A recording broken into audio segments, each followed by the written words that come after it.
on the injury front, and we had a bunch of bumps and bruises associated with play. I think the only thing that's really worth mentioning at this point is Larry Ogunjobi went out with a groin in the first half or so, maybe second quarter, and he wasn't able to return. I have an update on Tuesday for you guys regarding some of those other ones. GP, was listed as questionable. We didn't feel like he was going to be able to play the type of number of snaps that we thought would be worth putting him in a uniform, to be quite honest with you. We didn't want a small problem to become a big problem, and so we put a helmet on Scotty Miller, and as you can see, most of the time when you put the helmets on the healthy guys, man, they take care of the rest. Scotty made some plays for us, and thankful for that. That's another example of the team component of this game, man. You can waste a lot of time worried about the guys that are unavailable to you. We choose to focus our energies on the guys that are available to us, their preparedness, and then ultimately their play. Tip of the cap to Scotty Miller, man, stepping up and making some big plays for us. All right, Mike, you talked so long the music ended. Be a little more concise next time. All right, are we buying it? 412-928-9370. The Fan Morning Show brought to you by Guardian Protection, your hometown home and business security company. The number of people, when George Pickens was listed as inactive, that tweeted something along the lines of, "This smells fishy." And we're talking about dozens and dozens and dozens, probably bordering on hundreds, if not thousands of people who said this thing is funky. And it's all because George Pickens, who got flagged a couple of times last week, had a huge challenge this week going up against Greg Newsome, a guy who had fought with him, a guy who had ripped him on Twitter. And then on Friday, George Pickens, in a back and forth with the media, well, he did this. Said after the game, you didn't think they were a very good team at all. After watching the film, you can stand by that. I just go by the record. Do you worry about giving a team with that kind of record extra motivation? I don't know what motivates them. I'm just focused on what we can do. You think you'll say anything to Greg Newsome? You think you'll talk to Greg Newsome at all today, before the game, or anything? I don't even know who that is. So this is the week that George Pickens needed to be on his best behavior. And on Friday, he does that. I don't even know who Greg Newsome is. Immediately following that, he's listed as questionable. Mm-hmm. Not before, after. Friday practice, pulling your hamstring. That's like a glorified walkthrough. Yes. Pulls the hammy.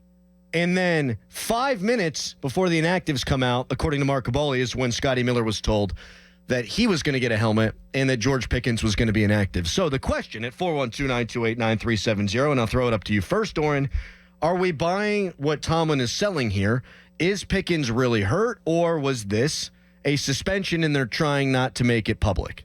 The timing of it, of everything, is very peculiar to me. Good word. I mean, I guess, I don't know. I'm buying the situation, if that makes sense. I'm buying a little bit of everything.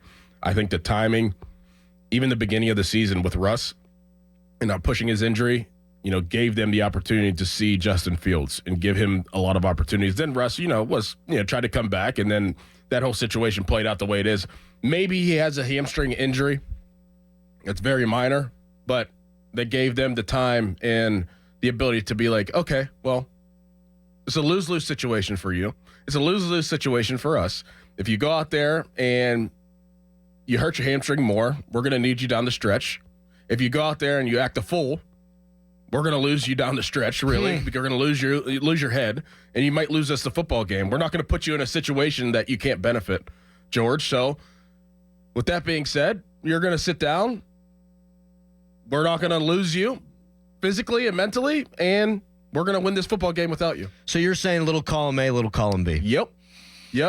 And I don't think that they probably approached it like it was a sitting down because of the issues, because of the play of the last time around and what he's been talking about. But at the end of the day, that's really what they are getting the most out of it. You're saying it's convenient.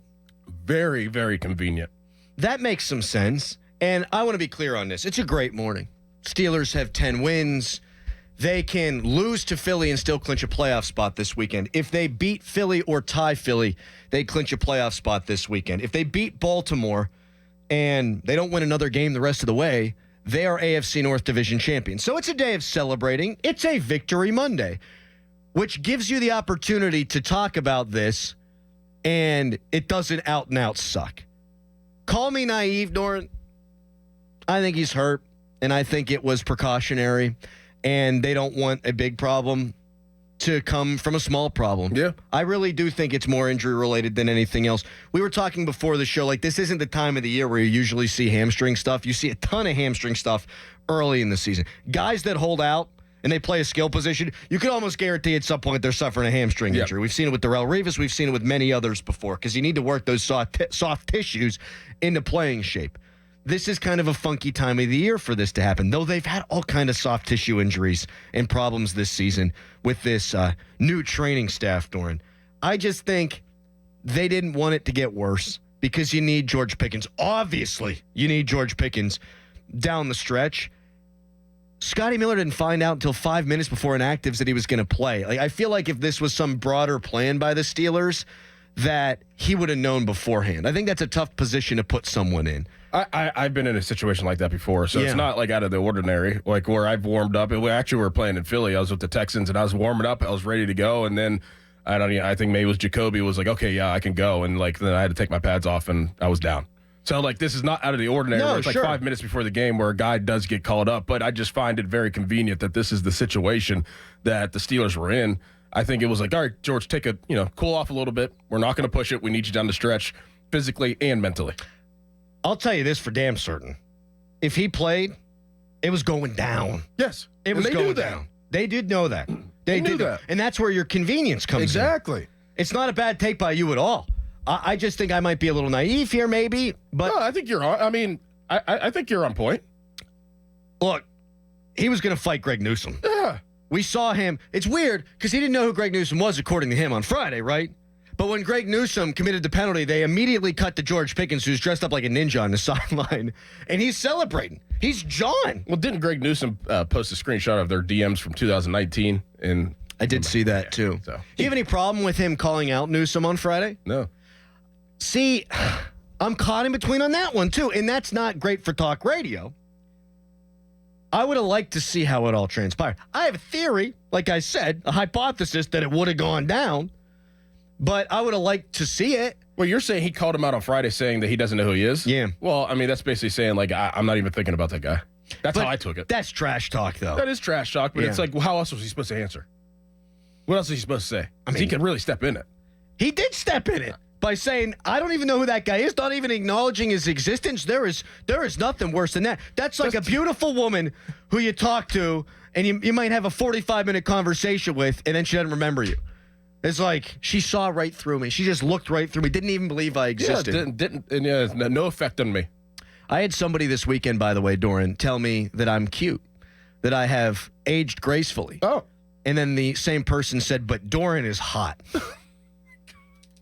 Jeez. I don't look at cute as a compliment. It's better. Yeah, it's better than, aw. Yeah. Well, that's what it is. The pat on the head. If they ask George to grow up this week at some point or another, said, George, don't do it. Don't not take a penalty. Don't do the stupid stuff. Don't fight with the guy. And then on Friday, he goes, I don't even know who that guy is.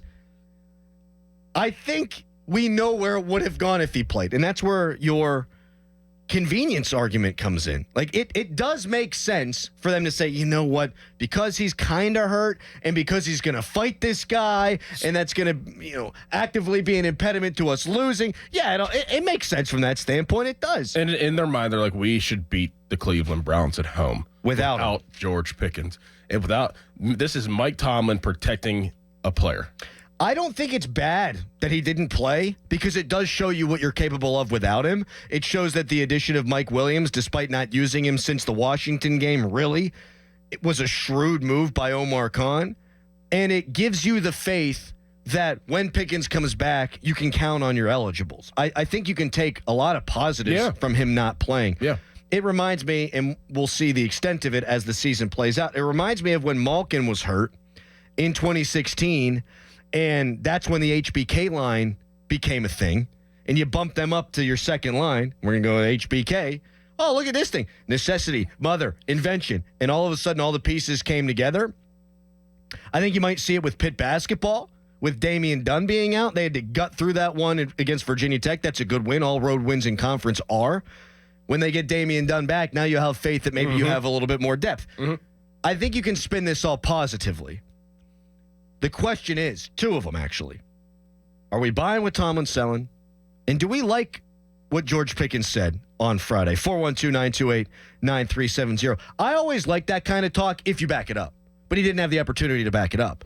Like when Joey Porter would call out teams in 05, called the Colts soft, you beat them. Called the Seahawks soft, you beat them. That stuff becomes legend because you put your money where your mouth is. Yeah. Pickens didn't have the opportunity to do that. And sometimes the result, I go off of the result. Like if you talk smack and then suck, bad. You talk smack and then back it up, good. But he didn't have the chance.